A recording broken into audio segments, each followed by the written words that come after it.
to start our next talk. This is going to be Tom, and he's going to be talking about stories through logging. So I will give it away to Tom, and have fun, you guys. Okay, thank you very much. Can everyone hear me okay? That's good. You might regret that later, but we'll say it's okay for now. So welcome. It's great to be here and have an opportunity to talk to you about logging, which is potentially the most boring thing that anyone will talk to you about at this conference, but I'm going to try my best to make this actually exciting. As kind of the impetus for me writing this talk was the partner at our company, Hurricane Labs, told me, hey, Tom, you do a great job giving talks, and please start talking about things we actually do. So we do a lot of log management work, and full disclosure, we're a company that sells Splunk, and I'm going to try my best to not say the word Splunk anymore in this conversation. The concepts I'm going to talk about are going to be universally applicable to whatever sort of log management you do.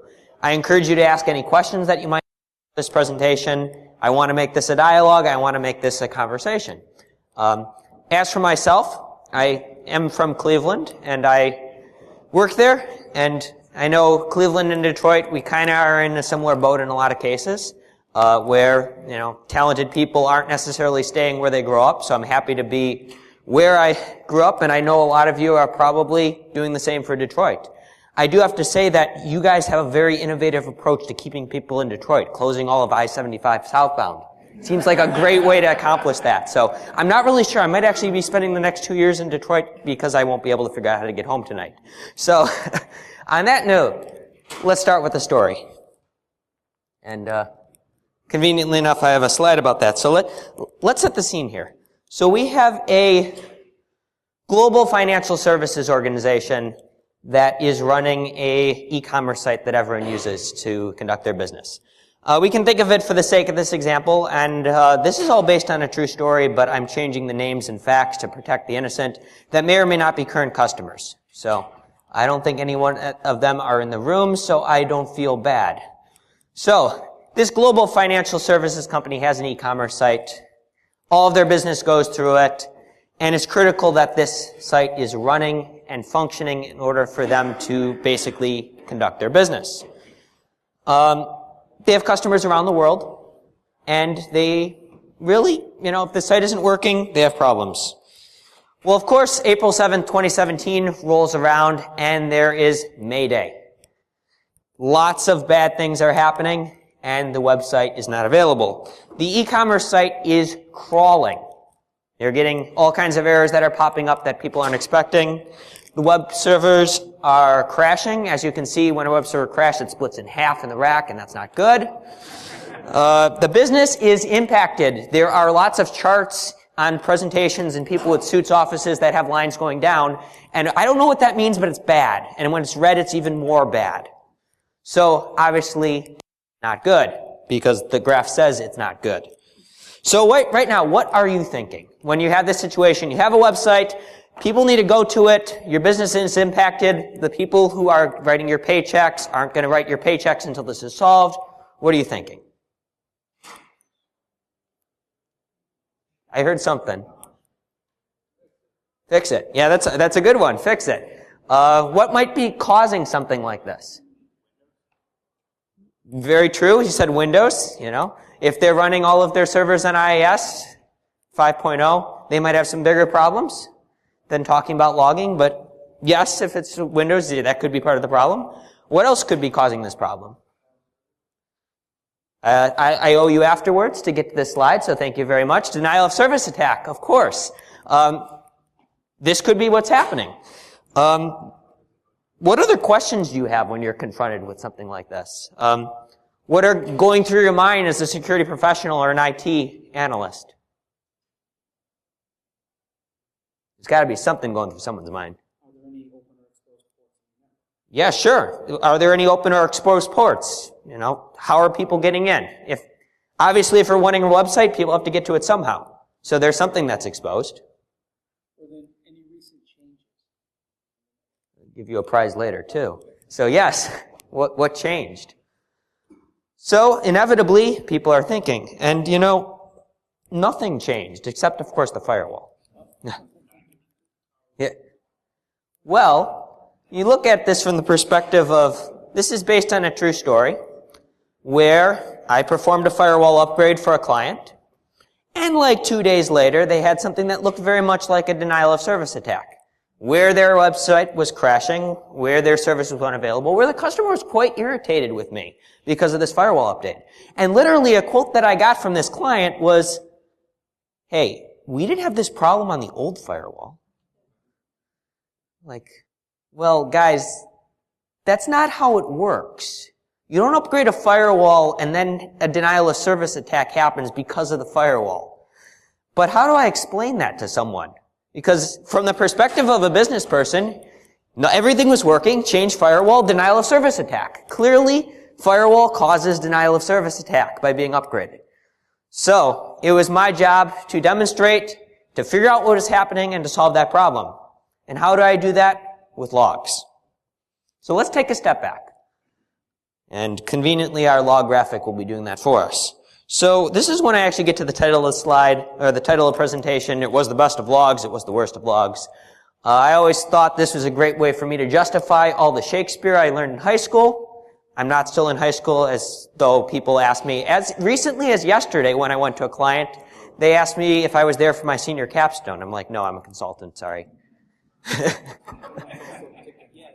And that's exactly what I was going to say. Someone told me that is Charles Dickens and not Shakespeare. And I'm like, well, I really am glad I'm in IT and not an English major. So yeah, that was a joke. I make a lot of bad ones throughout this presentation. But if you laugh and if we all laugh together, it'll make it go easier, and then you can have lunch afterwards. So a lot of times when I look at, as you said, Windows admins, they have this look. What logs? Like, we have logs of things, really? That's cool. And actually, that kind of was like something that I posted on Twitter. Hey, I'm not sure this log file is still being written to. tail-f. It's Windows. Install Linux, then run tail-f. So, exactly. A lot of Windows admins, and I'm not trying to badmouth anyone, I sort of am, but you don't necessarily realize that logs exist. And really, we talk about logging, it's this thing that people don't really consider until we need it. But fundamentally, logs are useful. They tell the story of what's happening. So you get a log that says, hey, server's walking, server's walking, server's walking, server's walking, server's walking, server's walking. And that seems as boring as hell, which it fundamentally is. And most of the time, you're not going to be reading a log like that until you need it. However, when you need it, that server is walking to server is tripped and fell on its face. Here's the reason why. That becomes really useful to have. And it can tell you exactly why the server tripped. And in fact, if we were logging, the conditions of the pavement that the server was walking on, like say there was sensors on his feet, we could say, oh, there was a crack in the ground, or there's a pothole, or they just demolished the bridge on I-75 and he fell into the river. Any of those things could have happened. So inevitably you're asking at this point, hey Tom, where do logs come? Well, a daddy server and a mommy server love each other very much, and you get logs. Bad joke. But I am glad that you asked. So just about everything can and does produce logs. And this is a comprehensive, non-comprehensive list of a bunch of different things that do produce logs and how we can use it. So obviously, going back to the initial story, firewalls. They are a great source of everything that's going in and out of your network. And the logs for that are a great tool for troubleshooting problems because inevitably everything is always a firewall problem. I was a firewall admin for years, so I know this. It was always my fault. Half of my job was fixing firewall problems, and the other half of my job was demonstrating that it wasn't a firewall problem. So that's pretty much how firewall logs are useful for that. But from a security perspective, they're a lot more than that. Because we're not necessarily just caring about what's working and what's not working. We're caring about what's getting in, what's trying to get in, that isn't getting in. Also what's getting out, or what's trying to get out and either getting out or not getting out. So those blocks and accepts and where things are going and who's talking to who. Just, if you're not going to get any data at all to use for trying to figure out what's happening, a firewall is definitely the first place I would look. That said, it's not just the only source. You look at things like your network devices. They generate all kinds of different logging information. Your routers can tell you things from, is someone trying who's not authorized to log in? Are there changes that were made to the configuration? Was something with our BGP changed where we're now going out a different routing path that we didn't expect? So maybe, something works differently on one ISP versus another. Like we were fighting with an ISP that was doing some transparent proxying that just was causing different IDS alerts to happen. So logging how the traffic was flowing was useful for that. Even simple network devices like switches. I've seen use cases for clients wanting to know what switch ports are being used and when, so that you can tell, hey, there's this many desks that are being utilized in our office, and we're paying for space effectively. Wireless is also a great example of that, where you can really see where people are in the building based on what access point they're associated with. Are there rogue devices that are trying to authenticate to your network that aren't allowed? Also, is there, sources of interference that are causing a poor user experience? Like, is the microwave located right next to the access point? And, every time lunch rolls around, there's connectivity issues as a result of that. All those sorts of things can be generated and brought together into a central logging platform in order to really pinpoint those different types of issues. Also, some wireless devices do a lot more than just wireless. They tie into radius, and you can get a user associated with where they are. So you already have a lot of information about the people in your organization just purely from the wireless perspective. And you're not even looking at what they're logging into on the rest of the network or what they're trying to send in and outbound through your firewall. Applications and services. This really depends. Some applications are awesome at logging. They generate logs in a sane format that tell you what's happening, and it's consistent. Some logs in applications, like the applications that generate those logs, are written by absolute morons. And they're in a complete, utter format that makes no sense, and it changes every time. So who here writes software or anything like that? Okay, so you do. So please, when you're writing anything that generates a log file, please put it in a sane format. And we'll love you forever on the log analyst side. So, yeah. So, all I ask is whatever we can do to make it easier to be understandable. Like, there are programs, and I can think of a couple, that you need to download a third-party application in order to understand the log format. And that's just atrocious. But at least you're logging something. It's better than an application that just does things without having any way of auditing or tracking it. Most enterprise applications, fortunately, do log things. Access control systems, that can tie into all kinds of different things that, your swipe card, when you buzz into the building, you have a location and a person. So since I do some management, I'm responsible for making sure people show up and do their job. So we can easily tell, someone buzzes in the building, they're actually pretending to work, as opposed to if they don't buzz into the building, they're not there. So that's just a quick way to use that data. But you can also use it to say hey, someone buzzed in the building and then they get on the network. Or did someone not buzz in the building that's on the network? Maybe we have someone who's using a stolen or compromised user account. Phone systems. A lot of times, from a security perspective, we're seeing social engineering as being a very, very common attack vector, where you'll get a phone call as opposed to trying to send an email or something to get into your network. So you'll call up the salesperson and say, hey, salesperson, I want to buy a lot of stuff. So I need you to go to this website and click on this link, and then there's going to be this file that you're going to download that's going to allow you to view that contract that you're going to sign. And salespeople do everything because they think that they're going to be able to sell something. So just that social engineering, you could use your phone system logs to see maybe is there this number that's always calling to try to identify, people that might be our salespeople. You never really know, but the way a lot of big phone systems work is you can just dial any number and it'll ring someone's desk, and it's a great way to use an attack vector because, they're not going to necessarily know, if someone turns them down, they just call another number and they're, going to be more than likely able to find another person who might be able to help them as well. Email systems, this comes down to a interesting how much data do we want to capture versus how much privacy do we want to maintain. A lot of times we look at this from a metadata perspective, what email addresses are sending what emails to what destinations, what subject lines are being used, are there any things in the email that are commonly associated with malware, that kind of thing, as opposed to necessarily logging the entire contents of the email, because people get all nervous when you start doing that. And depending on what's transmitted in an email, it can be a concern. That said, a lot of those things that people would be concerned about probably shouldn't be in email anyway, but they end up there. Antivirus software, I know it gets a bad rap, but the logs of systems, having antivirus cleaning activities being performed, or the logs of these systems where it failed and some administrator has to actually do something about that, that can be very useful, especially when you combine your antivirus software saying, hey, I can't clean something up, with your firewall, or we'll get to your IDS saying, hey, now that this computer that I couldn't do anything about on the antivirus side is now sending all this information to China, that's probably bad. So those sorts of things, looking at logs from more than one source. IDS and IPS, like I kind of touched on, everything that's malware, more or less these days, has to talk out to something else because it's going to be centrally controlled. So an IDS a lot of times will catch that, but if you're not looking into your HTTPS, for example, you might not be able to see what's in the contents of encrypted communication. And it's not all that common to break that as well. So, you could see your firewall communicating out to a known bad IP address. That's an easy way to tell. But, you might not necessarily be able to capture everything depending on where that traffic is sourced from.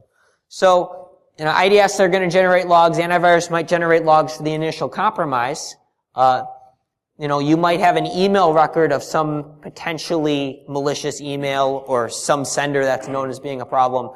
It really all depends, but the different sources of information are all there. It's how you collect all that together and how you use it to solve the question of what's going on in my environment. So the key takeaway is almost anything does or can generate logs. And you can do a lot of interesting things with the logs, but the challenge is having the logs and making sure you can do something with them when you need it. Now, I would strongly say that a common question that I get from clients is, okay, so we had this security event that happened last week. Can you get me the logs for that? And if we don't have them, we can't. I would say we would be the richest company in the world if we could come up with a way to retroactively generate logs for security events. However, that's not possible. But if any of you want to come up with that as a business idea, that is billions of dollars, I can assure you. But it might not be ethical, so we probably should pass on that. But really, to dig into logs are machine data. It's boring, as we talked about. And we kind of made the Windows joke about admins not knowing they exist. A lot of people are shocked with the information that is available in their logs when they look at it. So this is an example of a really boring log file that I pulled off of one of my systems. It's basically saying, blah, blah, blah, NTP, NTP, NTP, NTP, NTP, NTP, and then some other stuff. We'll get to that in more detail. So what are these trying to tell me? So we're going to break down this example, but really, fundamentally, a log file is a play-by-play event of everything that's going on from this perspective of the device generating the logs. It doesn't necessarily tell you what's happening anywhere else because you're not necessarily telling that system to talk to other systems. A lot of times, like on this example of a regular Linux system, it's just going to be like what's going on in that system on its own. It doesn't care what the firewall is doing. It doesn't care what the server next to it is doing. It doesn't care what the other users are doing. It doesn't even care who's logging in to anything else other than itself. But when you look at that from the perspective of that server and a big picture, you can get a pretty good idea of your entire environment. So let's break down this log file real quick. We see a bunch of NTP synchronization. That's just normal behavior. We see a failure, which may or may not be a normal behavior. In the case of something like pool.ntp.org, there could have been a random server that's offline, so that might not be weird. But as we keep on going, we see, there's an accepted password for root. So by itself, this means nothing, because otherwise someone logged in as root. That could be normal. It could be an administrator who's just logging in as root. This could be a company that uses root for everything. Not saying that's a good idea by any means, but it might be normal for this organization. That said, you could have a situation where maybe, hey, we knocked off something offline that would prevent NTP from working or your entire internet connection from working where you can't call out. Get everyone to be freaked out about, hey, the internet's down, and then log into this important server as root and then do something. So this by itself doesn't necessarily paint the whole picture. And like I said, why you should care, you can't go back in time. So if you don't have the logs archived in a way that you can reference them later, you're going to have problems. And yes, we can't retroactively make logs exist. So back to the stories. So we were talking previously about the denial of service attack that was caused by me doing a firewall upgrade. Well, hate to break it to you, that's not how it works, as much as, they wanted me to think. So what actually did happen in this case? So what we observed as we were looking at this behavior is this was not necessarily a distributed denial of service attack. Yes, there was a large number of requests that were being destined to this website, but the IP addresses that were sending this traffic were a very small number, about 5 to 10, which when I hear distributed denial of service attack, I assume that there's, more than 10 clients, because that's the point of a denial of service attack. So in the case of this, the 5 or 10 IP addresses we did some research on. There's a great tool for researching things like IP addresses. It's called Google. I'd recommend you check it out sometime. But by running these IP addresses through there, we were able to basically see the common factor across the board is that they were part of a denial of service attack mitigation platform. So what actually happened in this case is the company that thought they were being DOSed was actually participating in a denial of service attack because of how basically the internet protocols work. So as opposed to them actually being attacked, these IP addresses were actually trying to get them to stop sending traffic to the whatever factor was being attacked in this denial of service attack. What actually was happening is, since they had a public-facing website that was relatively well known, clients were sending traffic to their website with a spoof source address, and the return traffic was being sent out to this destination for this denial of service attack. So they were using a bunch of different websites across the internet to basically send a bunch of port 80 return traffic to some poor person on the internet. And, obviously HTTP is not necessarily the best mechanism to do that. DNS is more popular for that. But anything that you can spoof a source address on can be used for denial of service attack, and this was just a case of using HTTP for that.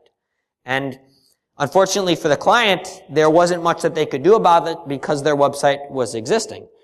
But we were able to easily break this down by showing, these are the top sources in the logs. This is the data on these IP addresses. This is when this event started. You can see normal behavior after your firewall upgrade for, 24, 48 hours before anything happened like this. And this is when this event started. So it was a great way to use the logs from the firewall to explain this is exactly what's happening and why. There's all kinds of other cool things that can be done with logging. DNS is an awesome source of information. When you look at everything that happens in a network is pretty much done by DNS, especially when we talk about ransomware, when we talk about malware. There's all the domain generation algorithms, and just by watching what domains are generated in your, or not generated, but used in your environment, you can get a lot of an idea of what things might be interesting behavior or potential cases for something bad happening. So, in a normal environment, you would expect to see DNS requests for, a lot of different sites, like Google, Facebook, CNN. All of those types of sites are normal. However, when you start looking at requests that are happening either very rarely, like there's only one, and the domain was generated, an hour ago, it's probably not the coolest news site on the internet. I actually kind of ran into a case of a false positive of this, but it illustrates the point nicely. When the iPhone 7 came out, there was a site that was offering the iPhone 7 upgrade kit for your iPhone 6. It was basically a plug that you would stick in the headphone jack, and it would make it look like an iPhone 7. But that was a new site that showed up in DNS, a couple days after the iPhone 7 was announced, and we saw, an increase in a lot of users going to this new DNS domain. That, what the heck is this? And a lot of times it was flagged as a potentially harmful site because of that. That's a case where it wasn't a malicious site, it wasn't used for anything nefarious, but it was a case where, a lot of users were going to something that was a new domain. all too often, that's often something that's used for command and control or something that is associated with malware.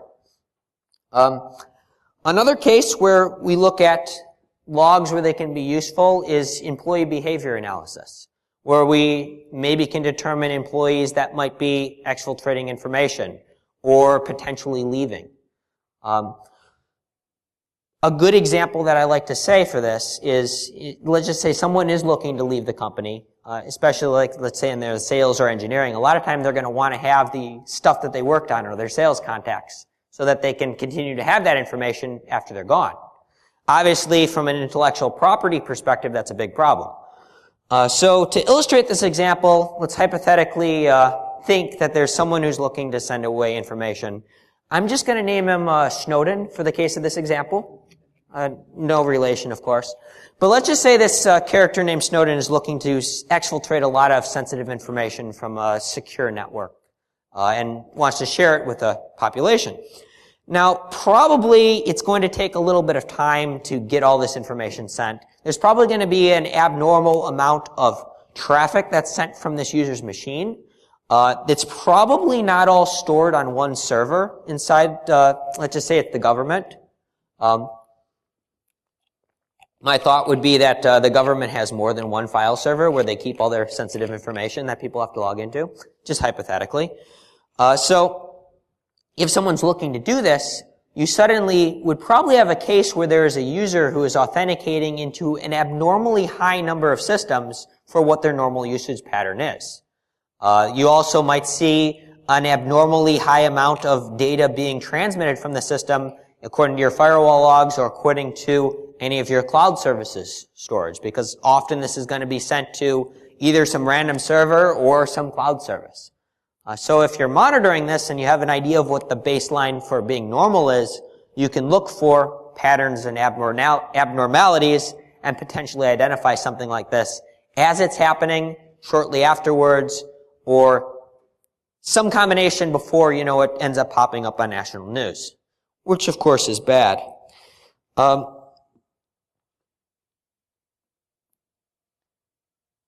And really, I would say that a lot of the visibility that we talk to really comes down to what logs you have, what information that you collect, and how much you're thinking about what potentially could happen before it happens, which is very difficult. And a lot of times we run into cases where we talk to clients where they're like, hey, it'd be really cool if we could see this sort of thing, and it just turns out that the client doesn't necessarily consider or even recognize some of the sources that could be very useful from a security perspective. And it's a challenge for me when I'm working with a client to architect a logging solution to really understand everything that exists in an environment and how it can be used from a security perspective. Because it's really easy where, a client doesn't consider it and I don't know it's there. And all too often it's like, that's the piece that we need when it comes to solving a problem later. So if anything, I would really encourage you to consider all the different sources of information that exist and what you could potentially do to, solve this problem of not having information when you need it.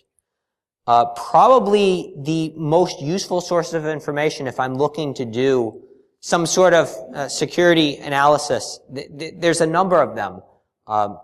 Firewall logs are definitely a key one. DNS logs are really important. Authentication logs, who's logging into what and where. Email logs can be useful. A lot of times they're a little bit lower on the priority list. But in total, there's about 8 sources that we really look for when we're trying to get as big of a picture as we can when we're trying to design a security solution. And then the other challenge is once you get all these logs, what you do with them. Because from a human perspective, it's a challenge. Because we look at, the volume of data on just a single server, no human is going to be able to deal with that. No human is going to be able to stay awake reading through a log file. So we look at just the sheer volume of how big an organization is. That's where the automated tools come in to basically make a human look at something when it's important. A lot of times we see when a customer is like, hey, I had an MSSP and they sent me, 1,200 alerts a day. I'm like, great. How many of those did you actually read? And they'll be like, yeah, we didn't look at any of them. Then what's the point? So all too often, we have so many things that are challenging our attention as IT professionals. And when you get a call from someone or when you get an alert that you have to take action on, you want it to matter. Let the tools go ahead and handle all of the processing and analysis that, doesn't require human intervention. And really make it so that whatever you end up doing, when something gets to the point where it comes to your attention, make it so that it's something that you care about and you have to take action on. Because otherwise, we're just never going to be able to get any sleep. And we're going to become basically immune to something happening. So if we're always getting alerts about this one thing happening, let's just say it's login based and it's normal that you get 500 of these per day. How are you going to find the 501th one, which is actually the problem? It's just not going to happen. So I really say that we're getting at the point where everyone's like, oh, we can generate alerts for everything. And that's such a problem that we can face as an industry where, you look at, let's just say that there was a company that had malware on their credit card readers that right around Christmas time that resulted in, everyone's credit card in America basically being stolen. They might have had a logo with a bullseye. A case like that where, yes, the tools actually picked up on that. Yes, their SOC was alerted to that happening. But it was one of those things that just no one thought to take action on this being a problem because they were so used to seeing these sorts of things. So it's a challenge that we face where we don't want to become immune to there being problems. And inevitably, I can see that happening. Exactly. Yeah. So like I say, if everything's urgent, nothing is urgent because you just can't prioritize.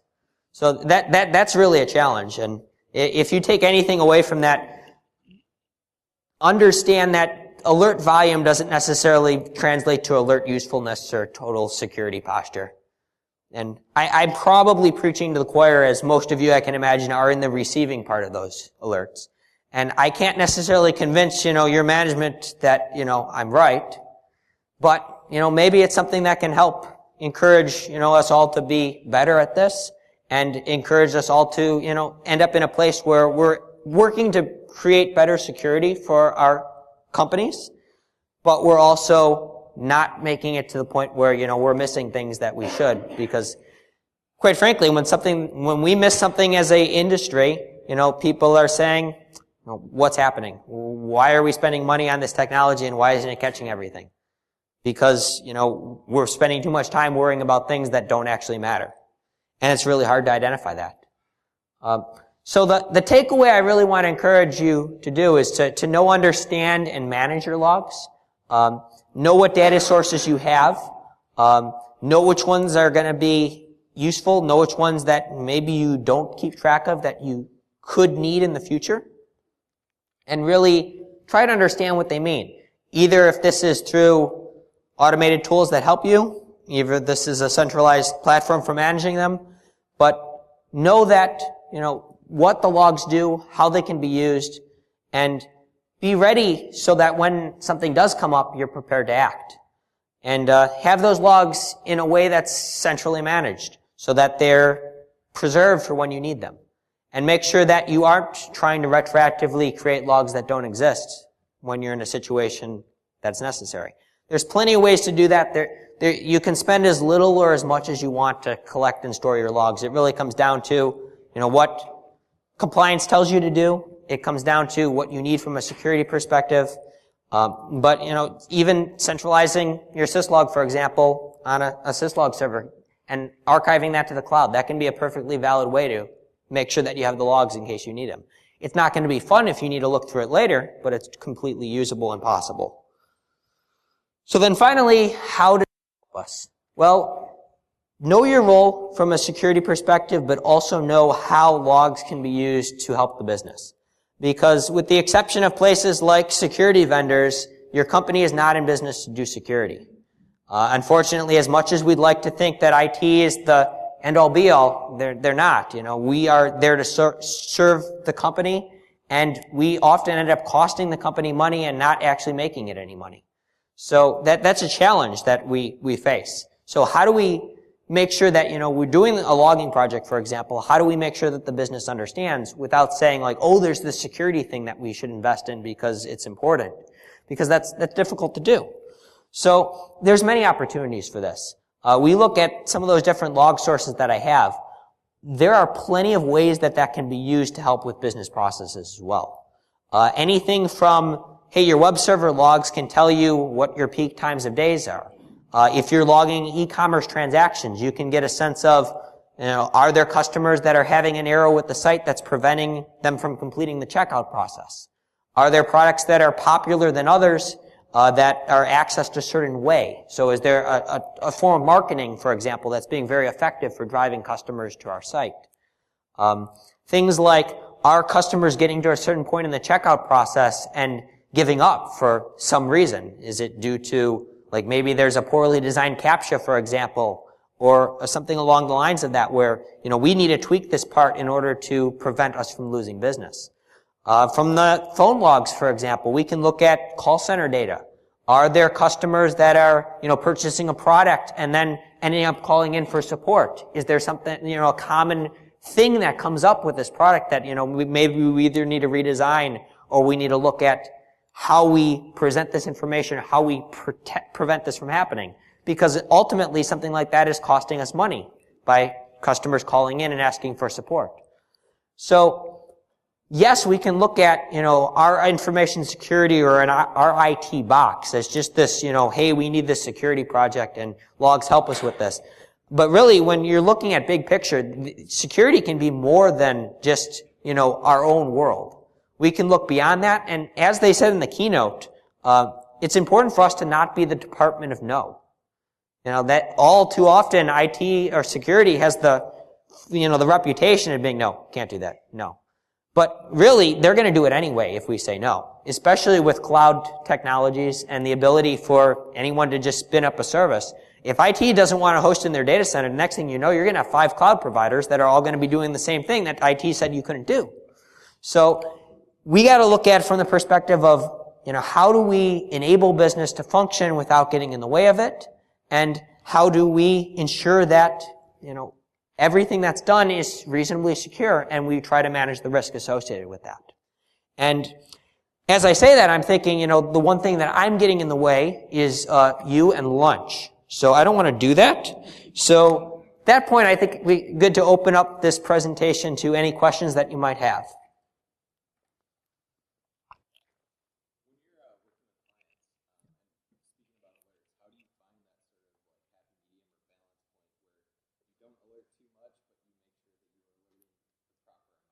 Okay, so the question is when we're working with clients, how do we make sure that we reach the happy medium from not alerting too much or alerting too much, essentially? Too little or too much. So a lot of it comes down to what is normal in an environment. So, and also it comes down to what sorts of things are critical and what sorts of things are business impacting. So a lot of things can be, we would actually start by looking at, all the alerts as a big picture. So we consider that a tuning phase, where we say like, we get 50,000 alerts a day when we first turn something like this on.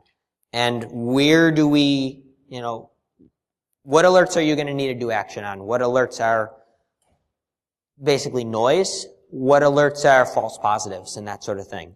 And we look at that over an extended period of time.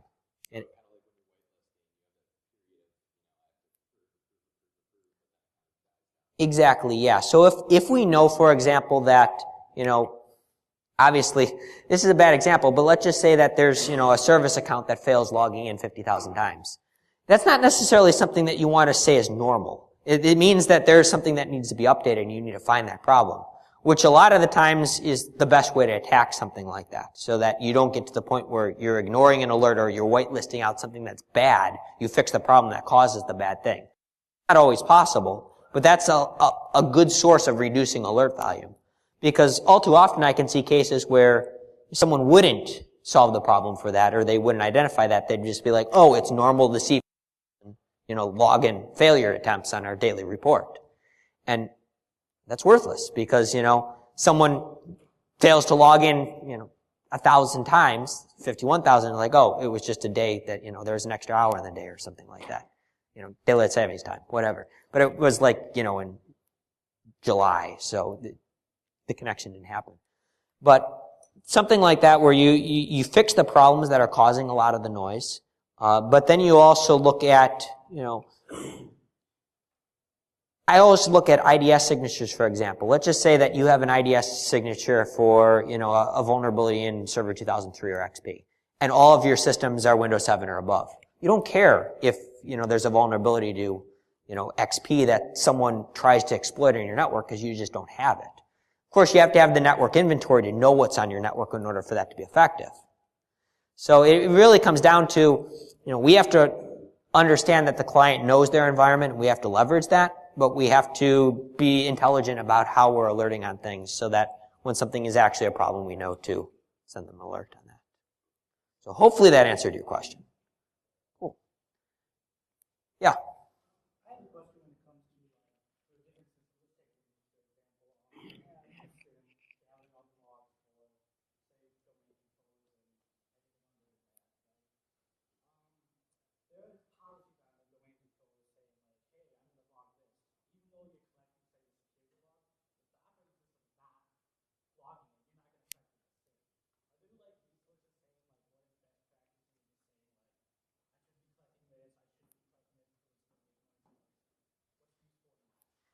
Yeah, so the question on that was basically when you look at a Windows system, by default, the security policy is not necessarily best set up from a logging perspective.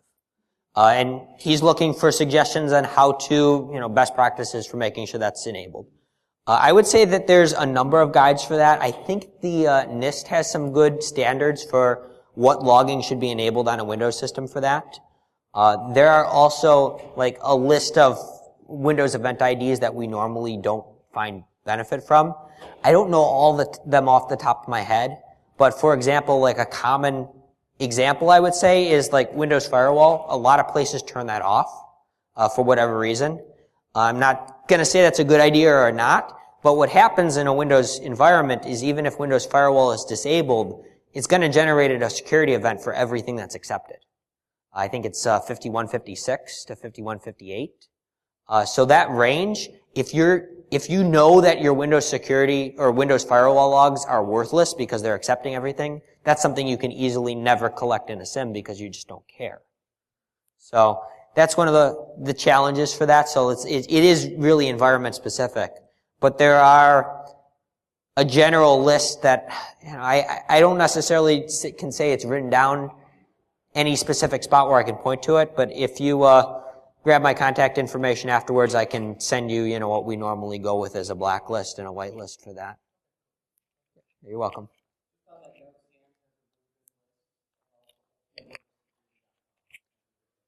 Yeah, the Ultimate Windows Security has a great, human explanation of what those are. And another thing to say, some SIMs, and this is when I will say Splunk, they do collect logs based on a volume of data per day. Some are events. But for something that's based on how big your log volume is, every Windows event has the description that says, hey, this is a Windows event and this is, stuff.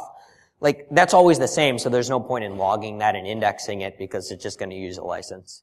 So a lot of that makes sense to just, cut off the top. Yep. Yeah, that sounds right. It just, since it's such a big industry, everyone's got their standards for that.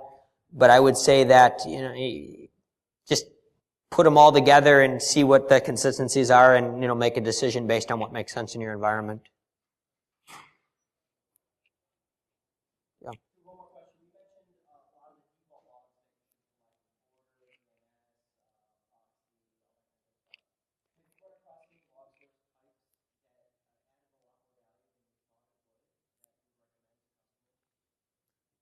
That's a good question. Log sources that added a lot more value. I would say that the one that is the least common and the one that we have to kind of push on the most is actually DNS. Because us being security people, we understand the value of DNS, but a lot of times people just don't see that. And it can be a challenge to collect just because of the volume that's associated with it. But from the bang for your buck sort of thing, if you're looking to know, what's happening on your network and you don't have great proxy logging or just don't have a proxy, you can do a lot of the same things with just knowing what DNS requests are made, just because it's such a fundamental aspect of the internet. So I would say that's probably if we don't have anything, firewall logs obviously are almost everyone can understand that, but DNS is one of the ones that we have to push for a lot, and it's hugely useful from a security perspective. I could talk for an hour about DNS, but I figure you guys would hate me. Any other questions? Okay, well, thank you so much, and enjoy the rest of the conference.